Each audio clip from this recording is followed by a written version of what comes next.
Righty, what we might get doing then is I might just share my slides.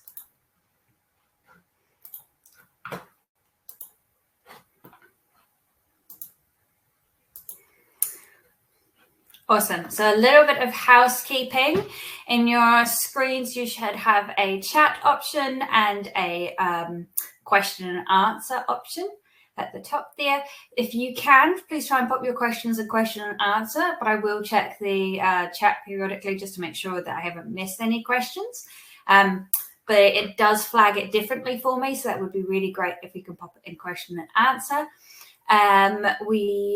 There is a little speak option, so when we get to questions and answers later, you're welcome to pop your hand up to speak instead of writing it out if you would prefer.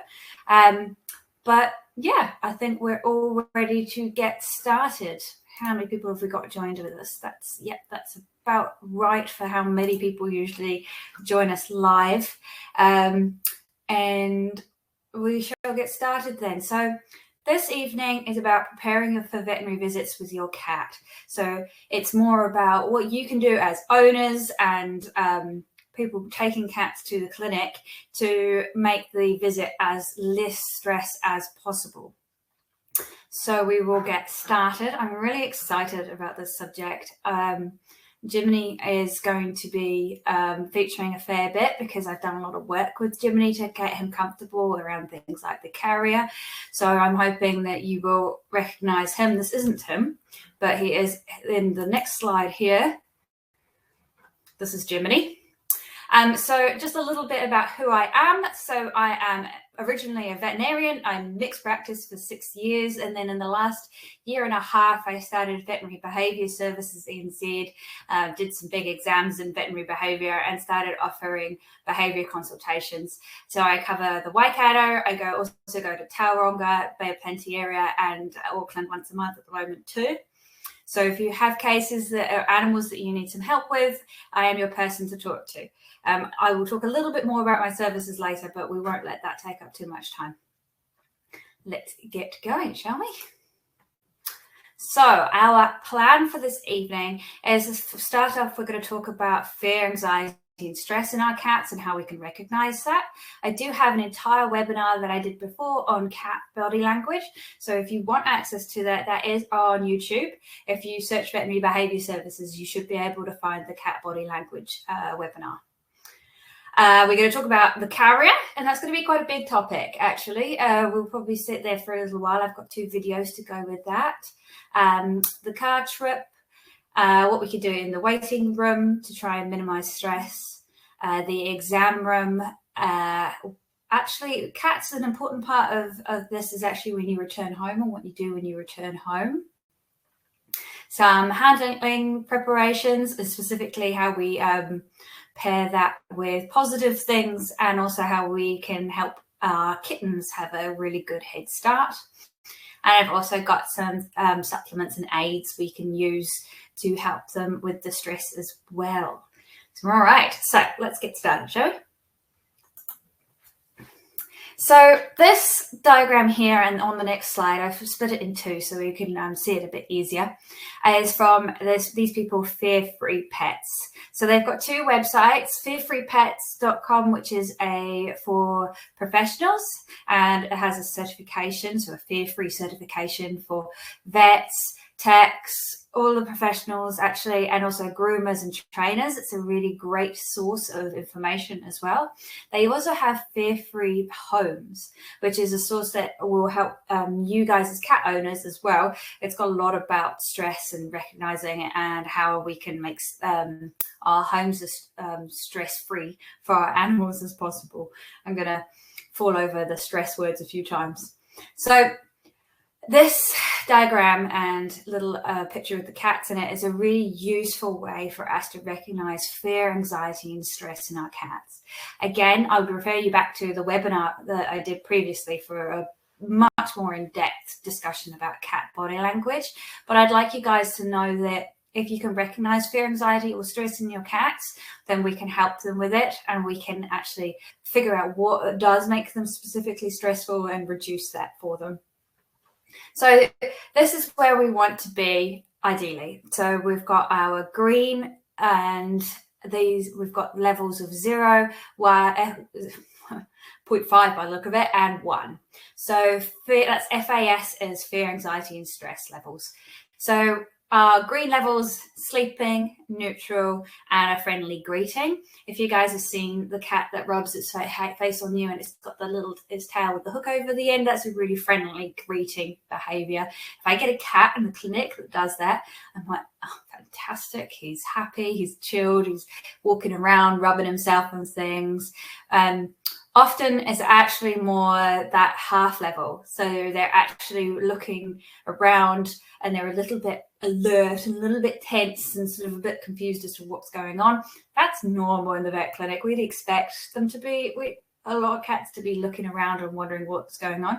If the cat comes into the vet clinic and it's sleeping, there's possibly something wrong, and that's very concerning. So we want our cats to be probably at that 0.1, 0.5 level so that they're interested in the environment, and we want their ears to be pricked and to be neutral, their whiskers to be sort of either neutral or slightly forward, and they might have slight pupil dilation.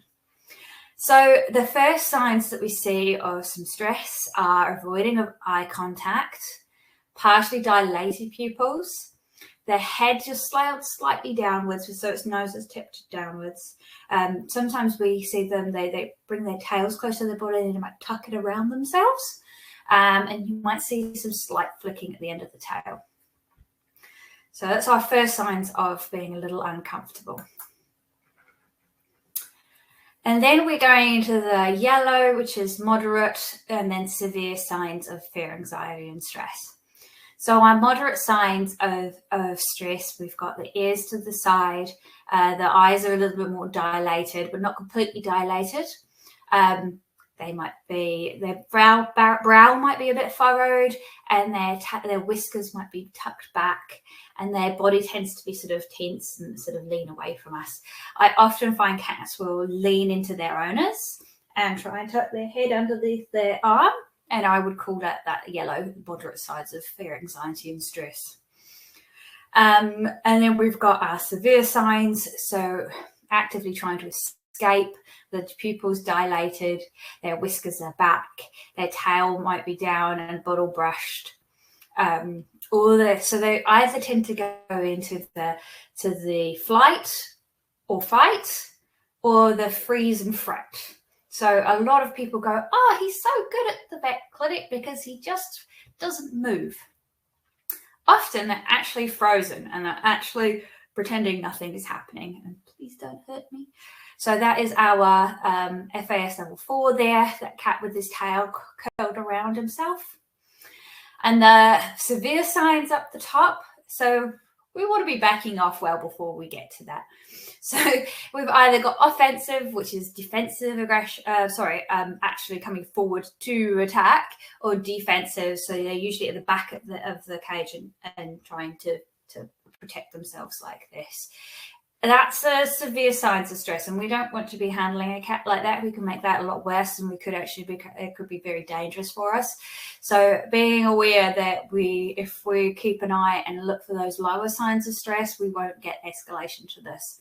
So I find it really interesting that our Halloween cat shape, like that cat on the bottom right, so that's actually a cat that's very fear defensive, fear aggressive, in fact. Sorry. So the arched back and the bottle brush is actually a sign of being really quite scared and could become quite aggressive. So the Halloween cat is not quite what it seems. Let's move on, shall we? So I've got this in here, but so potential stresses that we might come across at the vet clinic for our cats. Noises can be stressful for our cats. They're more sensitive to noises than we are. Other animals and their smells and their trying to be socially interacting with them. I have had many people who go, oh, he's fine with my dog at home. And I go, well, that's great. They're probably fine at home together, but that doesn't mean that they're going to be okay with another dog at the clinic. So being aware that can be quite stressful for cats. as can actually other cats.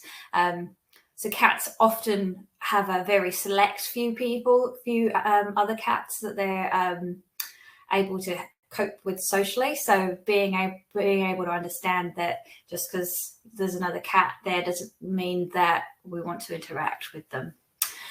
Smells, not just other animals, but also disinfectants. Meths is something that we use quite often to wet down necks and legs to take some blood from them. And we need to do that because we need to disinfect the skin before we take the blood. However, yeah, that can be quite strong smelling for cats. And then sense of smell is not as strong as a dog's, but it's pretty strong. And new and novel smells to cats can be a potential stressor. So I've got pheromones here. So pheromones are a chemical that cats put off that other cats can smell. So an example is when you see a cat rubbing its cheek, they're depositing the feline facial pheromone, but there's other pheromones like alarm pheromones they send off when they're scared, and so another cat coming in could smell those things. So that is why one of the reasons anyway that we clean between cats. We don't want the smell of the pheromone to pass on to another cat. And it's important that we clean tables and things between animals.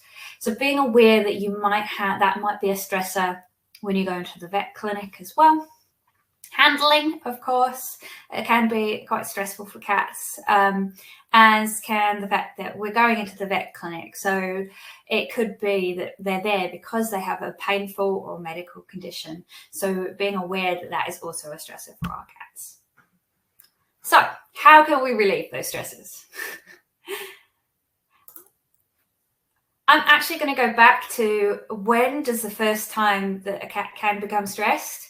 And actually for some cats is when you lock the door in the morning. They're like, that's not normal. And so then they start to become stressed. But often it's when we bring the carrier out. So I like these hard-based carriers that can be removed, that can be broken apart. So they usually have an opening at the top and opening at the front, and clips along the side. I like the fact that they can come apart because I can actually leave the cat in it and take the top off, so that they can feel comfortable sitting still in there. I like the hard base because sometimes I get the soft ones, and the soft ones, actually, the cat ends up being in like a little bag. They don't feel very supported. If we've got one with a frame, that's nowhere near as bad, but it still can have a little bit of give. And you imagine sitting on a waterbed and being a bit uncomfortable with that. I like the hard base ones for that reason. So how can we make it even better? Bedding, put something in that is comfortable and familiar. I don't clean, I know it sounds disgusting, but I don't clean my cat's little bed that he has in the crate very often because I want it to smell like him. I want him to be comfortable. And so it is not cleaned as often as if it was a crate we were using in the vet clinic, for example. So Feliway spray. Feliway spray is feline facial pheromone, and like we were talking about earlier, they use to rub their cheeks on things. So that is something that we use, and we can spray in the crate, and we'll talk a little bit more about it later as well. Put some food in there, unless your cat's going for surgery or gets car sick, in which case no food. You don't want them to, you don't want to get to the vet clinic and go, yep, cats been in the carrier really well. I used some food to get them in there, and they're like, oh, we can't feed your cat before surgery, so you turn around and go home. So be careful of that. You need a blanket to cover the crate. I suggest one cat per carrier. Even if these cats get on really well, I've had clients who said they were fine on the way there, and then the two cats started fighting on the way home because of the stresses and then the fact that they were in a tight space together. Not ideal at all. So one cat per carrier, and it's got to be big enough that the cat is comfortable in it, that they can turn around. I struggle with Jimmy because he's actually quite long. So we've got the deluxe XL sized one. And actually the one in the picture after this isn't quite big enough for him. When you're carrying the carrier, I suggest you hold it like this. I know that they come with handles, but I've seen many people come into the vet clinic and they're concentrating on other things, and as they're walking, the carrier's sort of swaying. Try and hold it up here because that is much more comfortable for them. And getting your cat in. So there's a little bit of a trick in how to get your cat in. And I have actually got a video here about how we get a cat in that isn't trained to go in. And then we're going to talk about training your cat to go in a second. So let me go find this video for us. Let's start this one.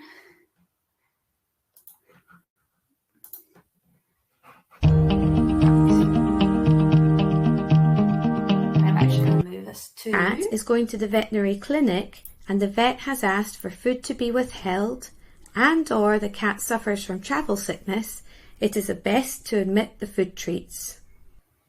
Having the right kind of carrier can make the job of placing the cat in it much easier. A carrier with a large top-loading entry point makes the job much easier, but it is also possible to place a cat through a floor-level entry point. For top-loading carriers, make sure the lid is open before lifting the cat. Use both hands to gently but firmly hold all 4 limbs together to prevent the cat struggling and using its legs as brakes against the carrier. Gently direct the cat towards the carrier entrance and lower it down into the carrier. Having its head slightly lower than its body can make some cats less likely to resist going in. Also make sure the tail is bent this. For carriers that only open at the front, a cat may be encouraged to go inside with some physical encouragement, especially if there's a food treat in there. Gently lift the front legs off the ground and direct into the carrier. With the other hand, place gentle but firm pressure at the rear end to guide the cat in. Some cats will resist this technique, and so posting such cats in backwards is often easier. It stops the cat using its feet as brakes against the side of the entrance of the carrier. Again, hold all 4 limbs and the tail. For cats that are really resistant to going in the carrier, wrapping them in a towel or blanket before placing them in the carrier can help control the limbs and prevent a struggle. Wrap the towel or blanket firmly around the front of the cat, holding it together behind the cat. It may be safer to leave the towel or blanket in with the cat than try to get it out and risk the cat escaping or causing you injury. If the cat appears uncomfortable while in the carrier, cover the side.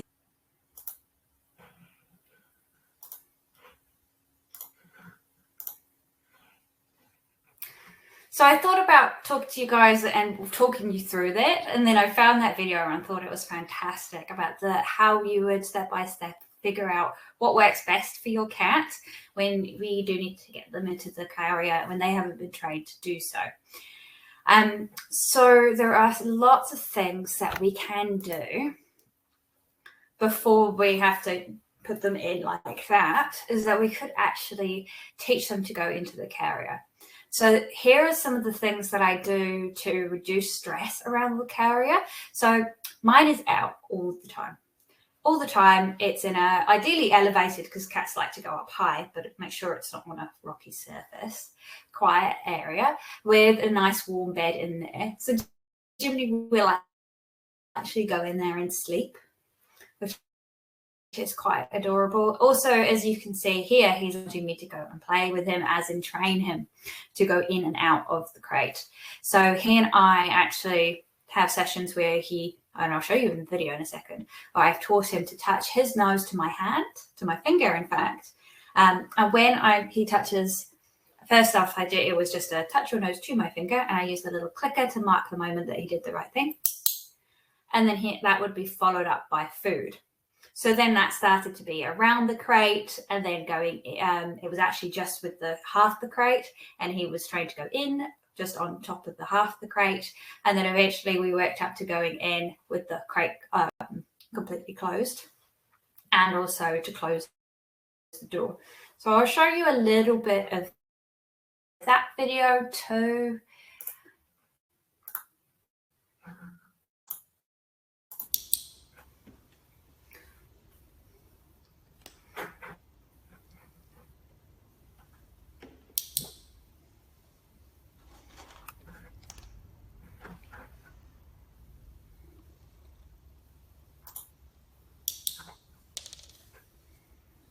If it will play.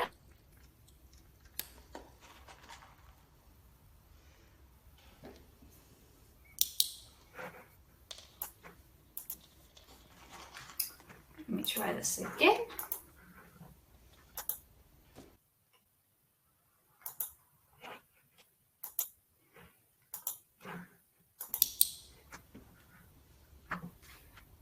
Here we go.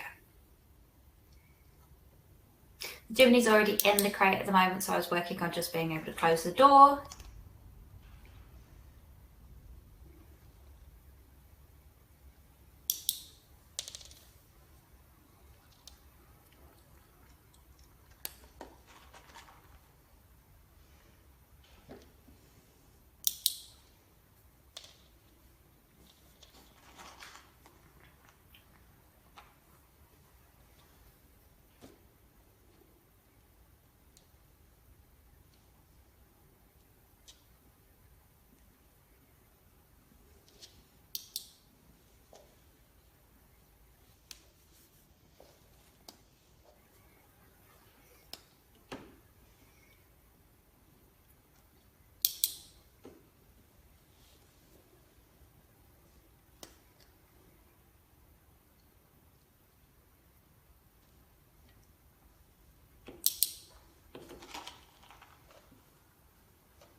So you can see I wasn't just clicking, yes, I was clicking for when he actually did something, which was touching his nose to my finger, but I was also clicking when I closed the door because I wanted him to associate that with good things and to build up his confidence around the door closing. I won't. Just trying to load my presentation back up, and it's being a bit slow.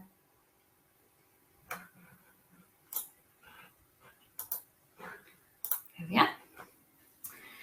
So that's how you train your cat to enter the cat crate. Now, in Jiminy's case, he was absolutely terrified of the crate to begin with.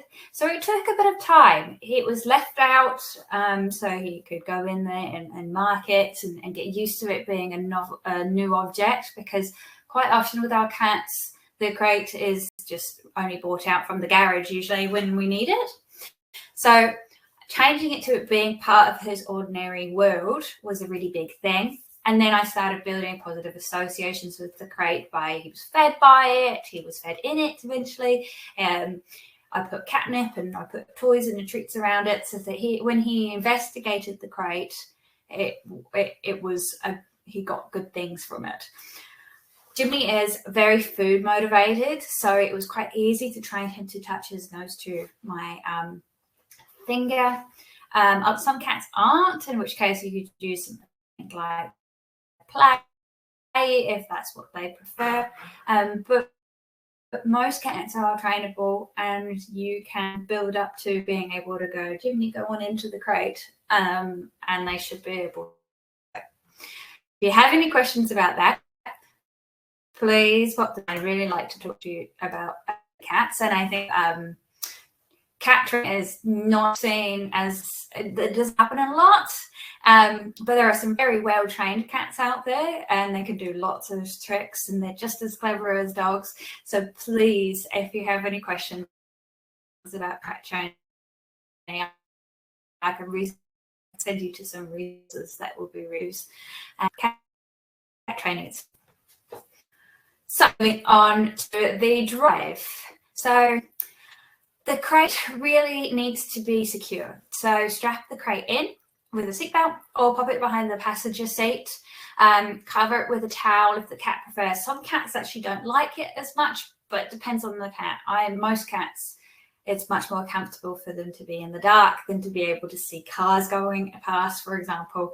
So cover with a towel. Quiet, calm music, especially classical, apparently, is better than most, or no music at all. And then, yes, even though I have a photo of Jiminy looking rather regal in my car, he loves cars. He loves investigating cars. He likes smelling cars. So whenever I get people come to the house, he's in their car sniffing around, being really curious. No unrestrained animals when you're driving somewhere. They can become essentially a boulder, bowling ball that hits you in the back of the head. If you're in an accident, they can escape, they can get hurt. I really don't recommend any unrestrained cats in the car. And it's also quite stressful for them to be able to see all of the stimuli that is happening outside of the car.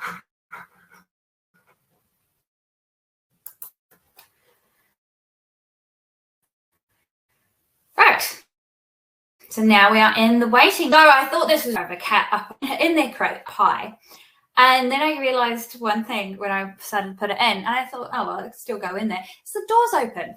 So when you're in the waiting room, please don't open the doors. I often see people with their hands inside. Don't open the door at all. It can be really dangerous if they escape. Also, in this picture, I've cropped them out, but there was a dog to the left. So that could be a really, really bad situation if the cat gets free and there's a dog in the waiting room. Cover your crate with a towel so that they don't have to see other animals or people. Put them up high. They prefer to be up higher than on the floor. And if you can, separate them from dogs. If your clinic has an area for cats, that's really great. If not, try and be as far away from dogs in the waiting room as possible. It could be quite stressful. And I've had cases where the come into contact with a dog was sniffing around and the cat was completely freaked out. So please try and avoid waiting where possible. Do your best. Right, so when we're in the exam room, pop the crate up on the table, open the door back. Usually cats wander out by them. You don't need to help sort of lift them out. If you've got the open the break apart, that's fantastic. Just open the door and see what they will wander, and then if they can do. I'm being a bit funny, guys. Rosie says I'm bringing up lots. I'm that. Would you guys? Do you guys want to know if my sound is okay, or is it Rosie? It might well be that I'm just too far from the laptop and I can move that.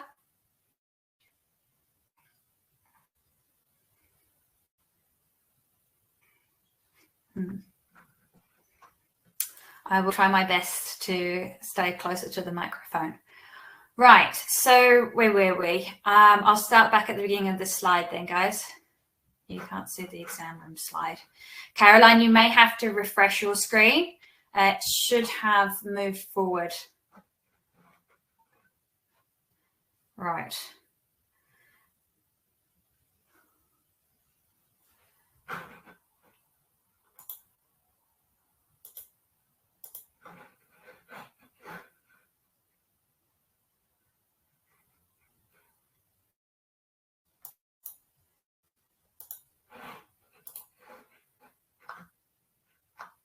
Oh dear.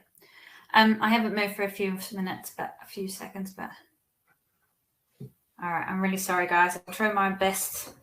I'm going to refresh myself, guys.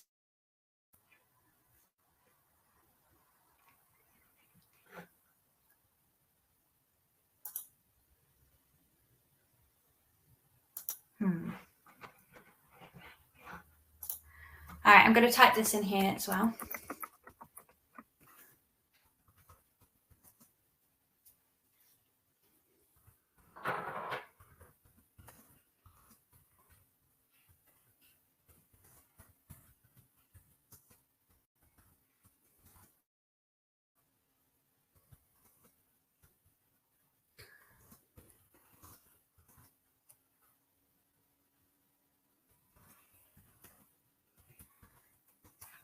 All right, I'm just going to refresh it, guys, and I'll be right back, okay?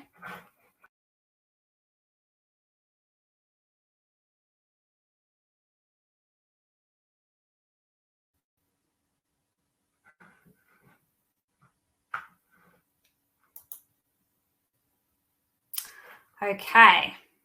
So when I refreshed it, guys, it came back to the waiting room. So hopefully, guys, you can now see the exam room slide, and please tell me if my sound is a little bit better.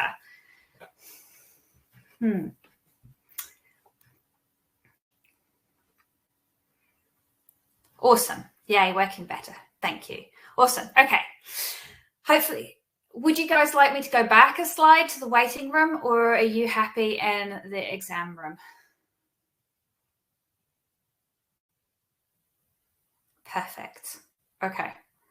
Thank you guys for being so patient and telling me that it was happening. So, okay, we will move forward then.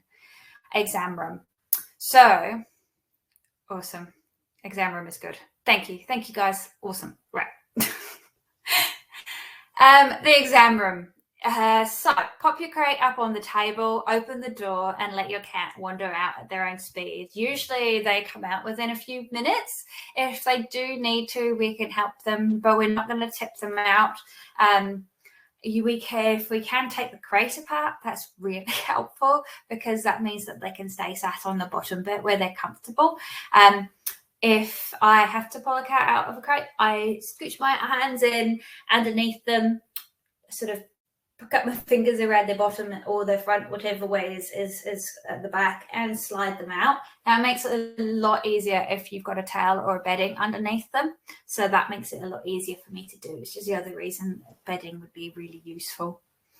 I've got here, bring some high value treats. I've been told that I'm strange because I like to have high value treats in my cat consult rooms, and I have gone out and I've bought tuna, and I have bought like the temptation squeezy things, because having a cat that eats or plays is much better for their mental health, and they're more likely to have a positive experience. And if I can use these things while I'm manipulating the cat or taking blood from the cat, then it's a lot easier for the cat. A lot of clinics don't have cat treats, or they do have cat treats, but they're hard.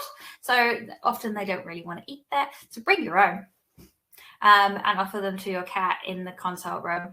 If your cat is sick, of course, that is not something I would recommend, or if they're going in for surgery, of course. But that is something that it makes a really big difference to our cats. And it seems to be, it's not almost normal for people to bring dog treats with them, but cat treats is definitely something that's not quite mainstream yet. So yeah, bring some high value treats for your cat while they're in there, and you can use that to bring them out. Jiminy would probably march out of his crate now and bop my finger and be like, and where's my treat? Oh, where are we? So that's a really good thing. He's really confident that he could do that. So use those things if they have been trained. You can also use those things to move your cat around the consult room. Okay. Returning home. Now, with cats, I've put this in here because a lot of cats, when they get back from the clinic, if you've got multiple cats in the household, it actually can be really stressful for a reintroduction. So this cat comes back and it smells different. It's feeling ill. They're stressed. So therefore, fights can actually break out. So separate the cat that's been to the clinic from the other cats until they're fairly recovered, or from a sedation if they've had it, or if they're just a bit stressed. It's good to have some time by themselves without the other cats around. Slow reintroduction if they're showing signs of stress. If the other cat is, looking at them unusually, giving them the side eye, maybe starting to bring up the hackles or actually hissing, and then that can escalate into swiping and then fights. Separate, perhaps put a screen between them. A baby dog gates are really good for those sorts of things, so they can start to sniff each other again. You can rub a cloth on one cat and transfer it to the smell to the other cat, so that they can get used to that smell being back in the house, especially when they've had a hospital stay. That's a really important thing, that we slowly reintroduce them, because otherwise it can start some real conflict issues in the household. Righty, what's next? So, handling. So handling is something that we often don't do with our cats. As they sit on our laps and we might be able to touch and feel them all over, but actual handling is something feels that's completely different to cats. So we can actually prepare them for handling. So you can associate handling with food or treats or toys. So I do a lot of, Jiminy, can I touch you all over? Touch your belly? Here, have a treat. Make sure I can touch all the way to the end of your tail. Have a treat. Down to your paws, which is still a danger area. He's not that keen on his paws being touched because he's got as many nerves in his hands. He's got as much feeling in his paws as we have in our hands. So being aware that they are very sensitive. But building up those positive associations with touching and being able to look in their ears and have some food. Being able to pop them up onto a scales, so lifting them is a really big thing. We do it gently. We can reward them for it. You can reward them as you're doing it. I have done the squeezy while I'm lifting Jiminy before. If your cats know the nose touch, Jiminy goes onto the scales and sits on the scales for me to touch it. Touch his nose on the scales. To my finger. That's a really useful behaviour. Practice it, but if they're struggling, do not. So when I say practice it, so practice gentle, being able to do it without any struggles. So if we're struggling, then don't do it, because then they're learning that if they struggle, they can get out of it. But also, they're also getting negative associations with being handled. So if they are struggling, then you can break it down even more. So when I say that, say if Jiminy was struggling when I was lifting him, what I might start with is just touching him either side of his body, and I might associate that with some food, and then I might bring my other hand in and lift a little, and then I'd stop and give him some food, so that I then build up to going and down again. Here, have some food. So break it down if they're struggling with it. So since he struggles with paws, I might start by just rubbing down here, stop, food. If he didn't like that, if he snatched his paw away, you go too far. Okay, just here, food, here, food, here, food, here. Spread the claws is a big one, food. So then you can build up to it. If he snatched his paw away and we keep on grabbing his paw and he's snatching it away, we're actually making it worse.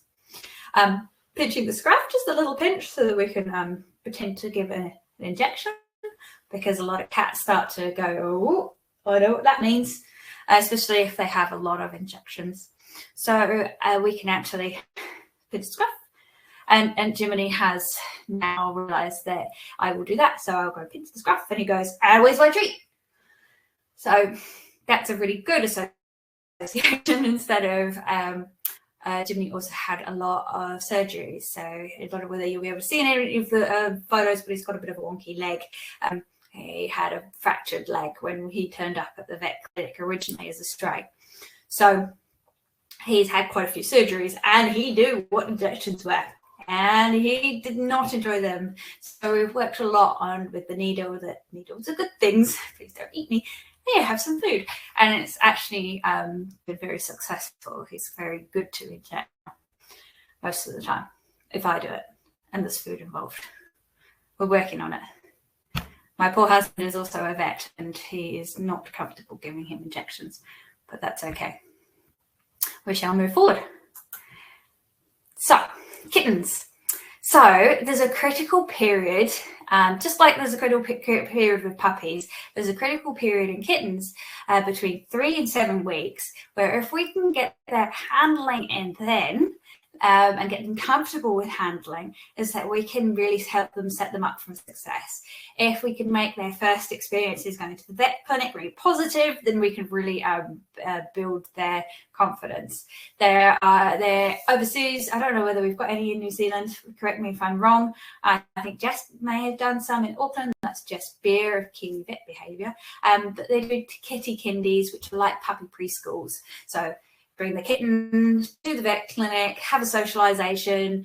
So they're socialising not only with other kittens, but also with people. So they're being handled and they're meeting new people and they are smelling new smells. So it's really good for them to have early handling and being really sort of specific about the handling. Like, can I touch your paws? Can I look in your ears? So they're comfortable with those things when they're early. So if we can get that before 7 weeks, which of course a lot of the kittens don't come home till 8, so perhaps talking to the breeder. A critical period can also go the opposite way. If kittens haven't had any handling at that early age, or they've had minimal handling, then they can really struggle when we have to handle them in other situations. All right. So, guys, I said I'd come back to this. So this is Feliway. So that is the feline facial pheromone we were talking about earlier.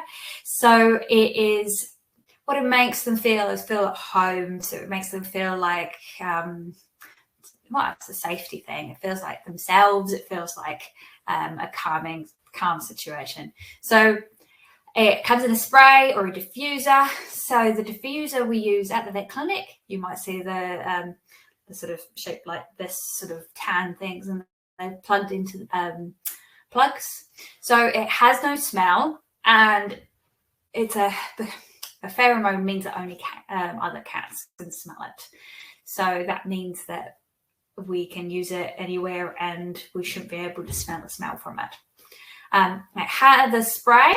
So the spray is the most useful for when we're talking about transport to the vet clinic, because we can spray it on the bedding and in the crate and in the car.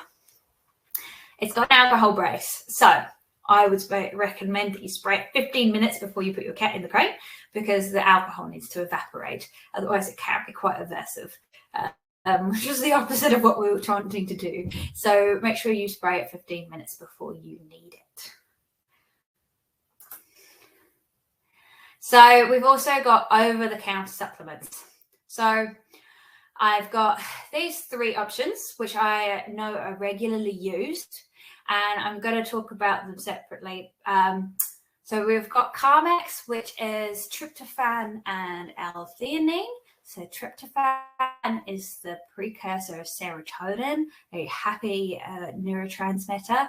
Theanine is used to make the GABA neurotransmitter, which is the main inhibitory neurotransmitter, which means it's the one that it helps you calm. So it's what is activated when you're going to sleep and when you're in a relaxed state.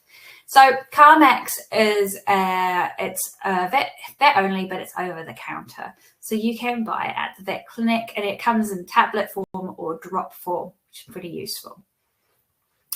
Tryptophan has got quite a lot of research behind it, and it comes also in as the calm diet, and it's used a fair bit in Carmex chews for dogs is used a fair bit too.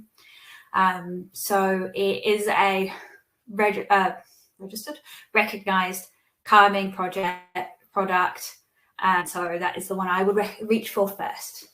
Pet Remedy, which has got valerian root in it, hasn't got the research just there yet, but I've heard a lot of anecdotal evidence that it has been really useful, and valerian is used in humans a fair bit. So that's a naturopathic remedy that I've heard good things about. And rescue remedy, there is a lot of anecdotal evidence and there is a lot of research that says that it's as good as a placebo, I'm afraid. So it's a homeopathic product, so that means that you take the ingredient and then we dilute it many times. So there is a lot of research that says that it is no better than a placebo, but a lot of people use it. I've put it there because I wanted to make sure that you knew that it didn't have any evidence. I would use the Carmex probably first, unless your cat is on some prescription medications for anxiety. That is a contraindication. Or the pet remedy, which again I've heard some good anecdotal evidence for. Pet remedy also comes in a diffuser. So if your cat is really struggling, then you need to talk to your vet about pre-visit pharmaceuticals. So those are specific anti-anxiety medications that they can give your cat before the visit. Cat does have to be seen by the vet and made sure that it is healthy before it gets the PVP, is what I'm going to call it.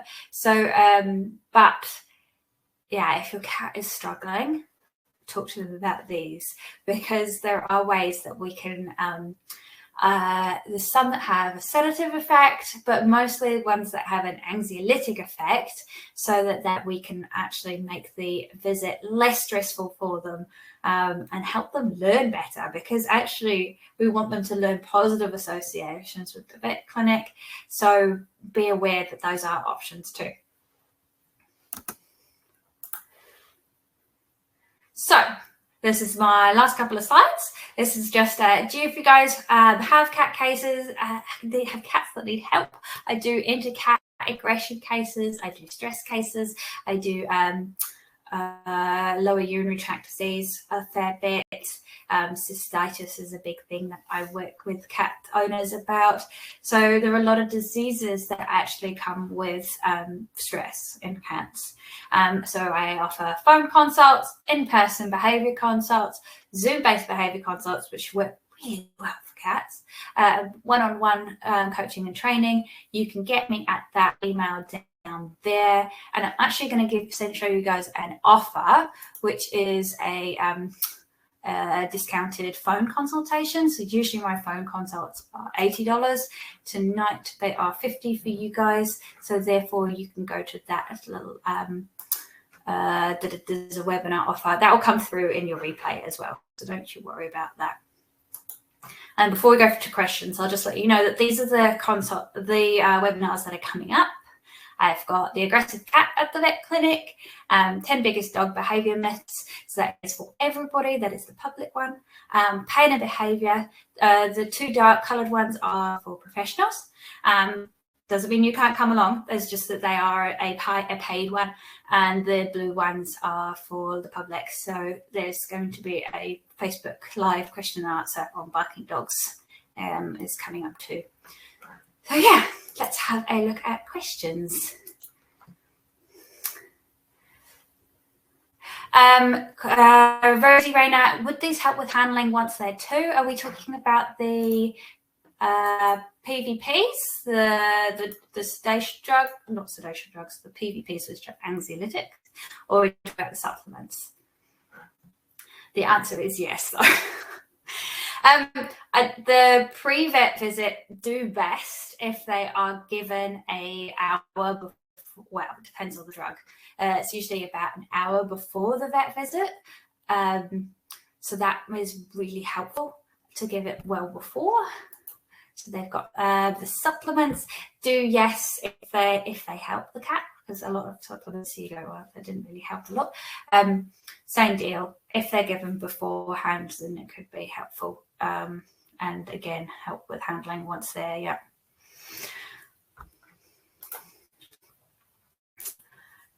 But any more questions for me while you have me, guys?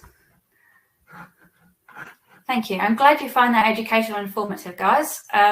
Sorry about the glitchy technology in the middle of it.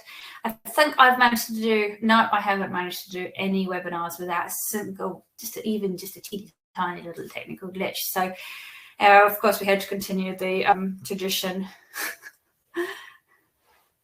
I thought I might make it this evening.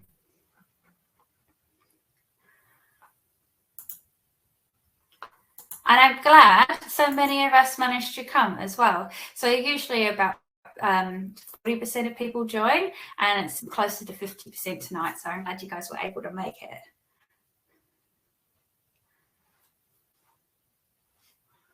Any cats in particular that have any issues, please put your hands up and say, and ask me some questions about struggling in the vet clinic is a really common thing for our cats. So if you have something that in particular that they have trouble with, please let me know and see if I can help.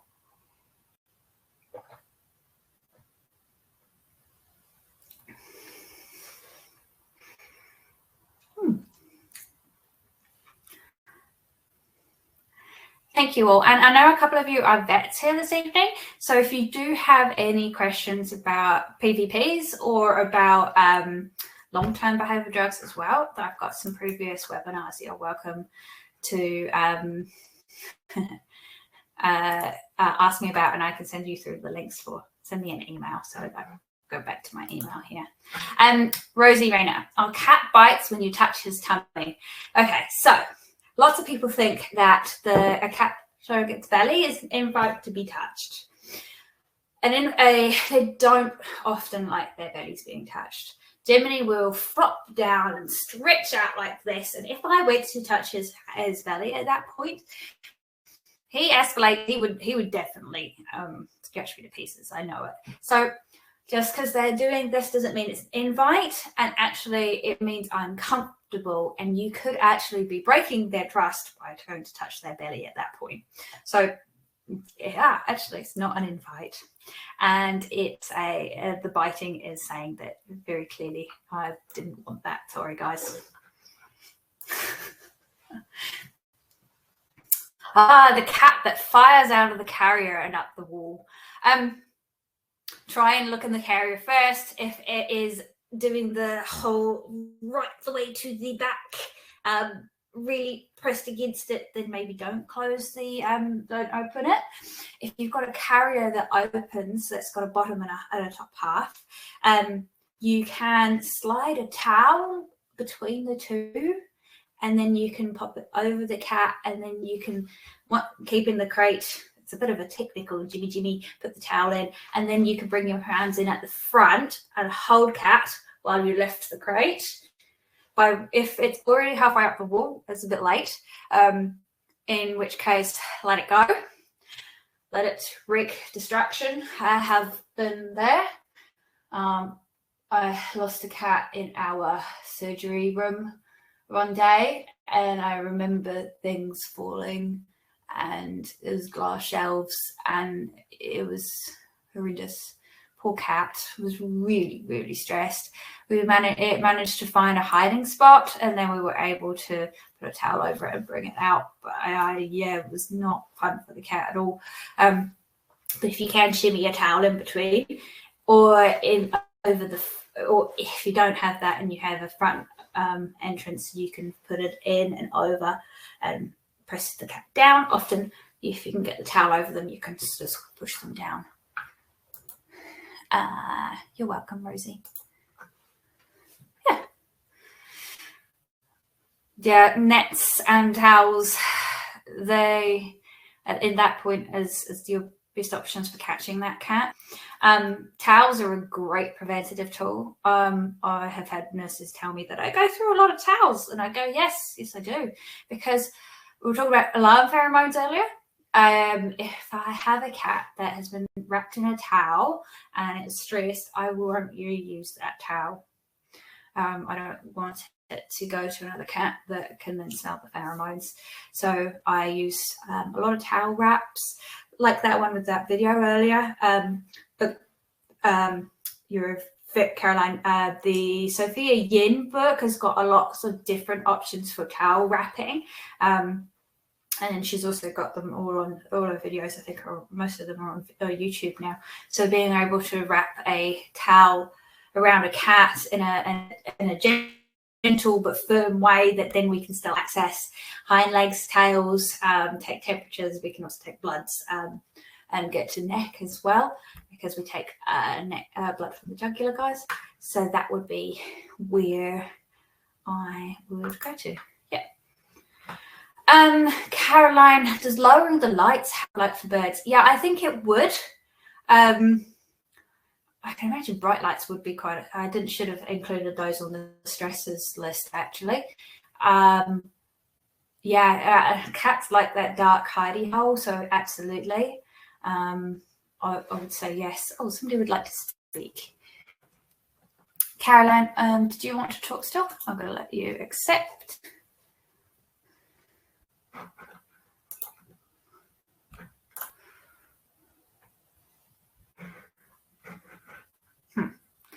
Hasn't quite come through.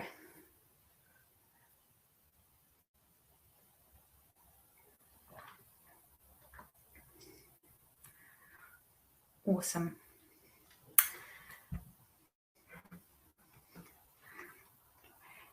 Caroline, you should be able to talk now if you would like to. Hi, we can actually see you. Sorry, something's happened to my computer and I don't know how to undo it. It's okay, you didn't talk to us. I will close you down. Thank you. Oh, funny. I'm going to turn your video off and audio off. So there you go. So I didn't want to throw you out completely. Thank you for joining us. Any other questions for me before we finish this evening?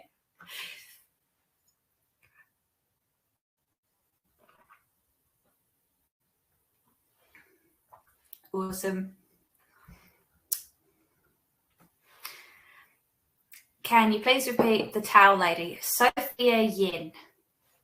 So her book is Low Stress Handling, Restraint and Behavior Modification of Dogs and Cats.